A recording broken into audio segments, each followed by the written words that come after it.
আসসালামু আলাইকুম সম্মানিত দর্শক, আশা করি সবাই ভালো আছেন। আপনাদের দোয়ায় আমিও ভালো আছি। কিন্তু আজকে আমরা কথা বলতে চাই নোয়াখালীর সমাবেশকে কেন্দ্র করে। তো আজকে নোয়াখালীর যে নির্বাচনী যে জনসভা হয়েছে, সে জনসভায় কিন্তু লোক সমাবেশ দেখে কিন্তু জামায়াতে আমির কিন্তু অনেক খুশি হয়েছে।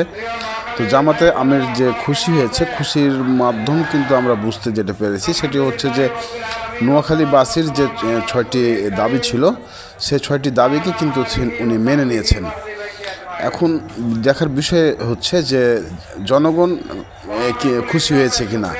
তো জনগণও তার বক্তব্যে সন্তুষ্ট হয়ে কিন্তু জনগণও তাকে ভালোবাসা দিয়ে কিন্তু বরণ করে নিয়েছে।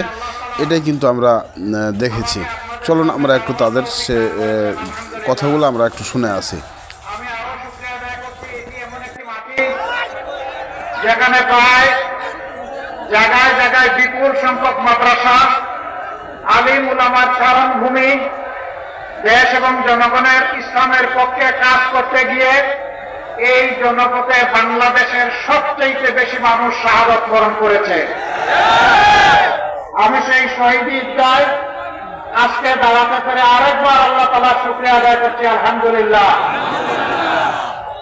এই নোয়াখালী জেলার আলিম উলামাগণ দ্বীনি ইলমের খেদমত শুধু নোয়াখালীতে সীমাবদ্ধ রাখেন নাই, তারা সারা বাংলাদেশে ছড়িয়ে পড়েছিলেন। জাফলং থেকে সুন্দরবন আর টেকনাফ থেকে তেতুলিয়া, আপনি যেখানেই যাবেন সেখানে গিয়ে আপনি জানতে পারবেন যে তাদের আদি পুরুষদেরকে ইসলামী দ্বীনি শিক্ষা দিয়েছেন নোয়াখালীর মানুষেরা, আলিম উলামারা।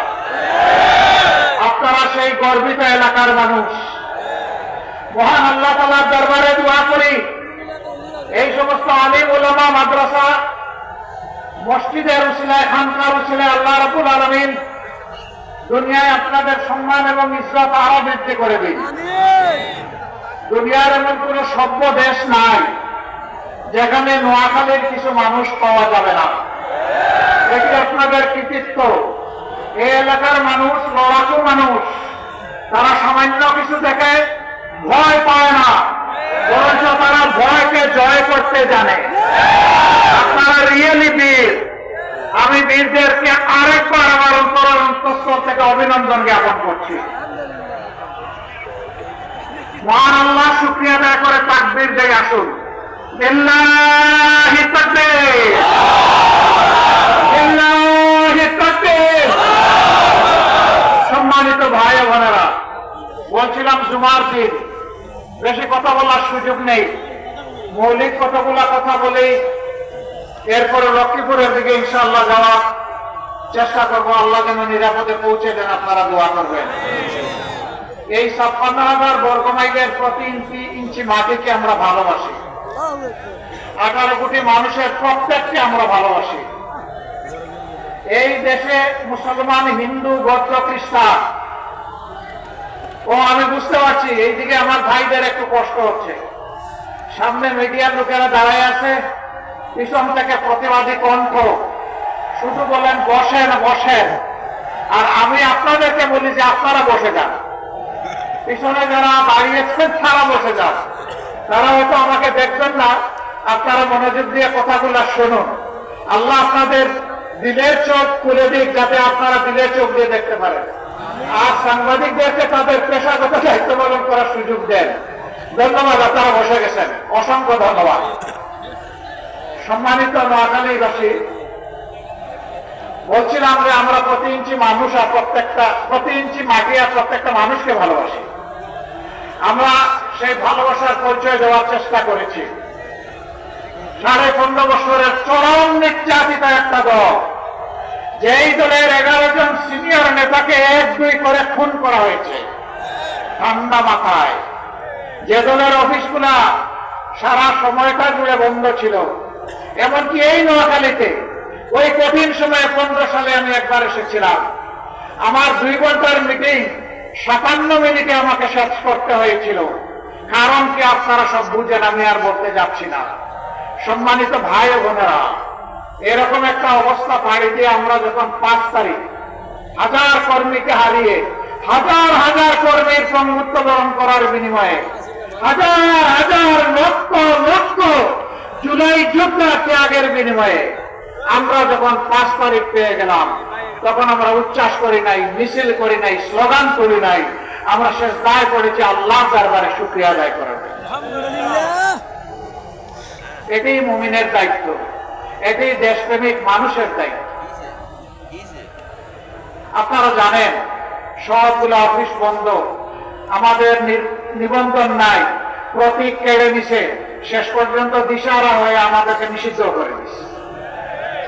এটা আর কোন দলের প্রতি হয় নাই, অন্য কোন দলের নিবন্ধন বাতিল হয় নাই, প্রতীক কেড়ে নেয় নাই, নিষিদ্ধ ঘোষণা করে নাই, অন্য কোন দলের নেতাদের বাড়িঘর মোড় দিয়ে ভেঙে দেওয়া হয় না। এই সব আঘাতগুলো, যন্ত্রণাগুলো এসেছিল জামাত ইসলামী, ইসলামী ছাত্র শিবিরের উপর, ইসলামী ছাত্র সংস্থার উপর। দোষ কি? দোষ কি আল্লাহ তাআলা জানিয়ে দিয়েছেন, ওমা নাকামু মিনহুম ইল্লা ইউমিনু বিল্লাহিল আজিজিল হামিদ। এদের দোষ হলো এরা আল্লাহর উপর ঈমান এনেছে, আর এরা বলেছে পরম পরাক্রমশালী আল্লাহ ছাড়া কারো কর্তৃত্ব মানি না। এরা বলেছে যেহেতু আল্লাহই আমাদেরকে সৃষ্টি করেছেন, তিনি আমাদের রব, কাজে এই সমস্ত তারিফ প্রশংসা হবে আল্লাহ তাআলা। বন্ধুগণ, যারা গিয়ে গিয়ে বের হওয়ার চেষ্টা করছেন, একটু দাঁড়ান, আপনাদের মুখ না দেখলে শান্তি পাই না। আপনারা যাবেন না, কষ্ট করে এসেছেন, আমাদের কথাগুলো শুনে যান, কারণ এই কথাগুলো জনগণের কাছে নিয়ে পৌঁছে দিতে হবে আপনাদেরকে। চলে গেলে তো ওইটা শুনতে পারবেন না। একটু দাঁড়ান, ধৈর্য ধরুন। এইটা যারা আছেন তারা ভাইদেরকে থামতে সাহায্য করুন। কষ্ট করে রোদের মধ্যে আসেন না, 15 মিনিট একটু থাকবেন ইনশাআল্লাহ। বন্ধুগণ, কি হলো 5 তারিখের আল্লাহ তাআলার দেওয়া এই নিয়ামত, এই নাজাত, এই মুক্তির পর আমরা এই মজলুম দলটি প্রথমেই জানিয়ে দিলাম, আমরা কারো উপর থেকে কোনো প্রতিশোধ নেব না। আমরা আমাদের কথা আলহামদুলিল্লাহ রক্ষা করেছি। আমরা আর্থিকভাবে দারুণ ক্ষতিগ্রস্ত হয়েছি, কিন্তু আমরা আমাদের সমস্ত সহকর্মী শুভাকাঙ্ক্ষীদেরকে অনুরোধ করেছি যে আপনার টাকা চুরি করে নিয়ে গেছে, ওর সম্পদের দিকেও আপনি হাত বাড়াবেন না। আমরা চাঁদাবাজি করি নাই, আপনারা সাক্ষী। আমরা বলেছিলাম আমাদেরকে মামলা হামলা করে নাজেহাল করা হয়েছে, খুন করা হয়েছে, গুম করা হয়েছে। আমরা এই ধরনের মিথ্যা মামলা দিয়ে কাউকে হয়রানি করব না, কোনো মামলা বাণিজ্য করব না। আপনারা সাক্ষী, আমরা মামলা বাণিজ্য করি নাই। আমরা কি কথা আপনাদের সাথে দেশবাসীর কাছে যে ওয়াদা করেছিলাম তা রাখতে পেরেছি? আলহামদুলিল্লাহ। আমাদের সহকর্মীরা দেশকে ভালোবাসে, এই জন্যই কোনো মানুষের প্রতি তাদের দ্বারা হয় নাই, আগামীতেও হবে না ইনশাআল্লাহ। কিন্তু আফসোস, আমরা অনেকেই মজলুম ছিলাম, শুধু জামাত ইসলামী না, জাতীয়তাবাদী দল, আলিম উলামা, অন্যান্য দল, যারাই সরকারের বিপক্ষে ছিলেন তারাই মজলুম হয়েছে। কাউকে খুন করা হয়েছে, কাউকে গুম করা হয়েছে, কাউকে আয়না করে ঢুকে দেওয়া হয়েছে, কারো ব্যবসা প্রতিষ্ঠান লুটপাট করা হয়েছে, কাউকে মামলা দিয়ে দফায় দফায় জেলে পাঠানো হয়েছে। আমরা আশা করেছিলাম যেমনটা দেশকে ভালোবাসে আমরা দায়িত্ব নিয়েছি, আমরা পাহারা দেওয়া শুরু করেছিলাম বিভিন্ন ধর্মীয় প্রতিষ্ঠান, যে সমস্ত ঝুঁকিপূর্ণ স্থাপনা, সরকারি স্থাপনা, মানুষের বাড়িঘর, সবাই মিলে আমরা এই কাজটা করব দেশকে ভালোবাসে। কেউ কেউ করতে পারেন না, এটা তাদের ব্যাপার। যারা দেশকে ভালোবাসার প্রমাণ দিতে পেরেছেন, ইনশাআল্লাহ আগামী তাদের হাতে যদি দেশ আসে, তাহলে ভালোবাসার একটা দেশ তৈরি করা সম্ভব। কিন্তু যারা ধৈর্য ধরতে পারেন নাই, বিভিন্ন অপকর্মে জড়িয়ে পড়েছেন, আল্লাহর কসম, ক্ষমতায় যাওয়ার আগে দেশের জনগণ যাদের হাতে নিরাপদ নয়, ক্ষমতায় যাওয়ার পরে আরো বেশি ঝুঁকিপূর্ণ হয়ে পড়বে জনগণের জন্য। মানুষ বুঝতে পেরেছে, তাই সারা বাংলায় এখন বাদ ভাঙা জোয়ার শুরু হয়েছে ন্যায় এবং ইনসাফের পক্ষে। শুধু নোয়াখালী না, আপনারা মনে করতে পারেন এটা বোধহয় শুধু নোয়াখালীতে না, সারা বাংলায় জনগণ দেখতে পাচ্ছে, আমরা যেখানে যাচ্ছি সেখানে মানুষের ভালোবাসা দেখতে পাচ্ছি। বিশেষ করে জুলাই যুদ্ধে যারা করেছে সেই যুব সমাজ, আলহামদুলিল্লাহ, আজকে তারা মুখিয়ে আছে নতুন একটি বাংলাদেশ 13 তারিখ থেকে দেখার জন্য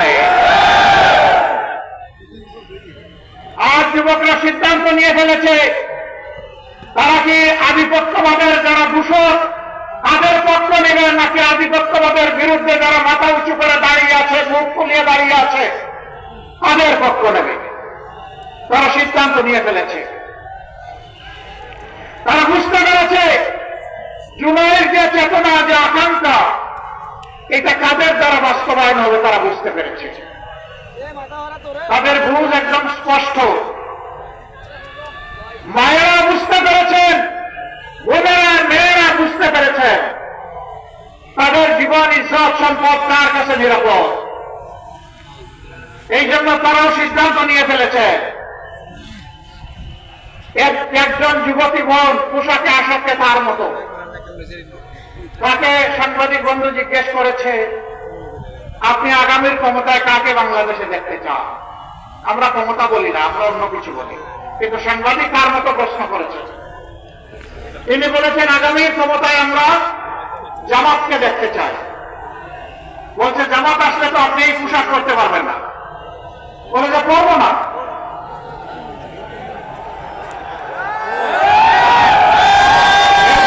বলেছে হ্যাঁ, যুবকদের একজন আইডল এসেছে, আমরা তাকে অভিনন্দন জানাই, ডাক্তার বিপি সাদেক সাহেব। ওই দেখেন বলছিলাম না যে যুবকরা সিদ্ধান্ত নিয়ে ফেলেছে, সেই ডাক্তার থেকে সিদ্ধান্ত নেওয়া শুরু হয়েছে আর ব্যবসা থেকে আপাতত থেমেছে। এবং সারা বাংলাদেশে একই চিত্র হবে ইনশাআল্লাহ। যা হয়েছে 5টি ছাত্র সংসদ নির্বাচনে, আল্লাহর মেহরবানিতে তাই হবে আগামী 12 তারিখে ইনশাআল্লাহ। প্রিয় দেশবাসী, এরপরে বোনটিকে জিজ্ঞেস করা হয়েছে জামাতের কোন কাজ আপনার ভালো লাগে? বলে যে সারা জামাতটাই আমার ভালো। কেন আপনি জামাতকে সমর্থন করেন? বলে যে আমি বিশ্বাস করি জামাত আসলেই দেশটা ঠিক হবে। এত বড় প্রত্যাশা, আমাদেরকে এইভাবে সম্মানিত করা, আমরা মাদেরকে, বোনদেরকে, জায়াদেরকে আমরা কথা দিচ্ছি আল্লাহ তাআলা যদি আমাদের হাতেই দেশ সেবার দায়িত্ব আপনাদের ভোটের মাধ্যমে, ভালোবাসার মাধ্যমে তুলে দেন, আমরা ইনশাআল্লাহ আমাদের সকল যোগ্যতা উজাড় করে আমরা আপনাদের আস্থার প্রতিদান দেব ইনশাআল্লাহ। আমাদের মায়েরা ঘরে, চলাচলে এবং কর্মস্থলে এই 3 জায়গায় শতভাগ নিরাপত্তা এবং সম্মান সেদিন উপভোগ করবেন ইনশাআল্লাহ। আমরা বদ্ধপরিকর। যুবক বন্ধুরা, আমরা তোমাদের হাতে বেকার ভাতা তুলে দিতে চাই না। তোমরা কি বেকার ভাতা চাও? তোমরা দেশ গড়তে চাও? তৈরি হয়ে যাও, এই দেশ তোমাদের হাতে তুলে দেবো ইনশাআল্লাহ।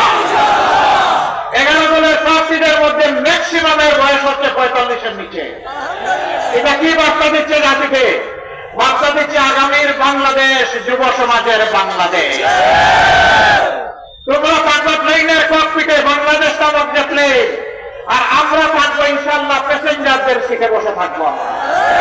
এই প্লেনটি চালিয়ে জাতিকে নিয়ে তোমরা সামনের দিকে উড়াল দিবা, এগিয়ে যাবা, জান দিবা। আমরা সেই হাতগুলা তোমাদের গড়ে দিতে চাই। বেকারের হাত নয়, দেশ করার কারিগরের হাত ইনশাআল্লাহ। আমরা সেই হাত গড়ে দিয়ে তোমাদেরকে সম্মানিত করতে চাই, আমরা সম্মানিত হতে চাই। সেদিন প্রত্যেকটা যুবক যুবতী বলবে আমি বাংলাদেশ। আমাকে দেখে নাও বাংলাদেশটা কেমন। আমরা সেই দেশ করতে চাই। আপনারা সবাই প্রস্তুত? যুবকরা প্রস্তুত? যুবকরা আছেন একটু হাত তুলে দেখি। মাশাআল্লাহ, আমি সহ সবাই যুবক, আমি সহ সবাই যুবক। হে আল্লাহ, এই যৌবনকে তুমি কবুল করো, যৌবনের এই শক্তিকে তুমি কবুল করো, এদেশের মানুষের জন্য নিয়ামত হিসাবে কবুল করো, আগামী বাংলাদেশ নতুন বাংলাদেশ গড়ার জন্য কবুল করো। প্রিয় বন্ধুগণ, এই নোয়াখালী জেলা পূর্ব পাকিস্তান আমলে যখন 19টা জেলা ছিল, তখন এটা একটা গুরুত্বপূর্ণ জেলা ছিল। এই জেলার অনেকগুলা ন্যায্য দাবি আছে। আমি সেই দাবিগুলো এখানে পেয়েছি। এরকম কয়েকটা দাবির মতো আমার সামনে উত্থাপন করা হয়েছে। নোয়াখালী বিভাগ চাই,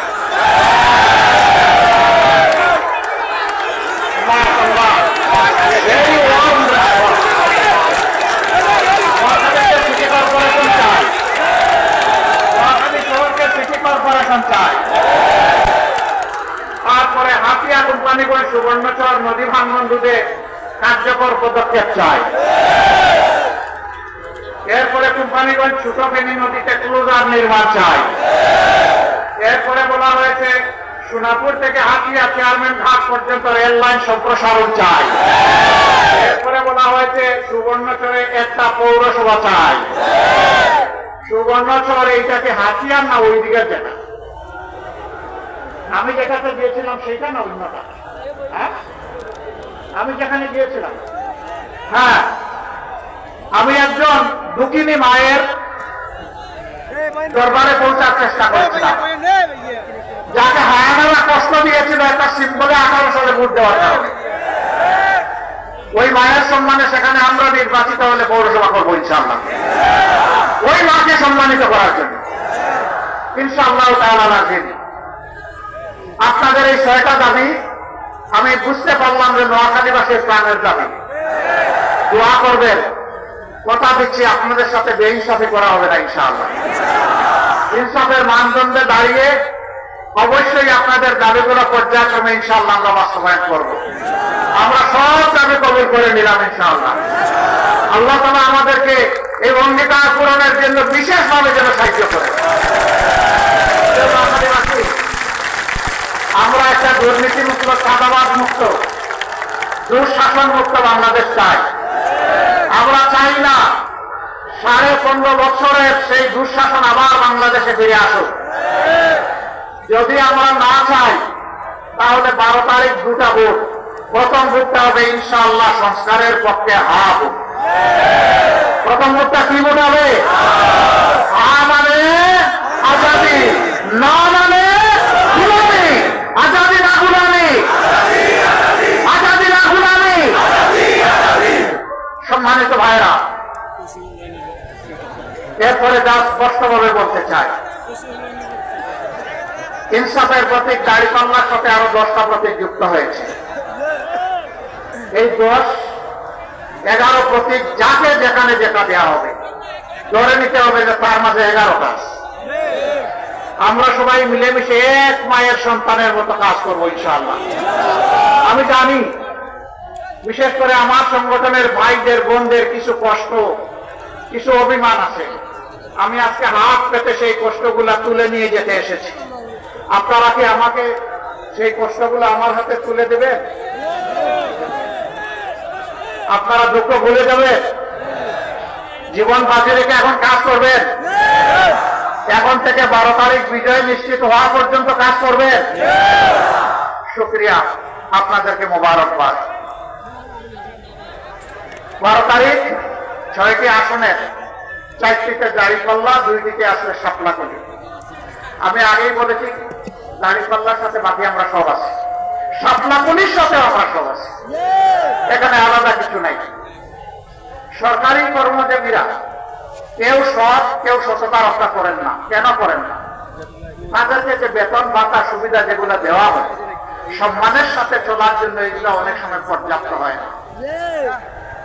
আমরা তো একটা সৎ বাংলাদেশ, দুর্নীতিমুক্ত বাংলাদেশ গড়ার জন্য লড়াই শুরু করেছি।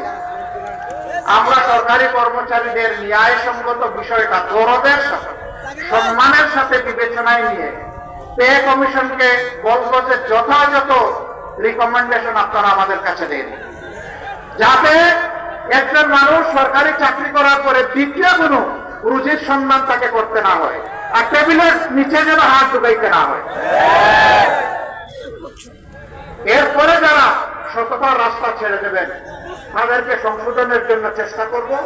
সংশোধন একটা প্রতীক ইনশাল্লাহ 4 জনের হাতে যাবে। ধরেন শক্ত করে, জনগণের ওজন বহন করতে হবে, হালকা ধরলে হবে না, মুষ্টিবদ্ধ শক্ত করে ধরেন।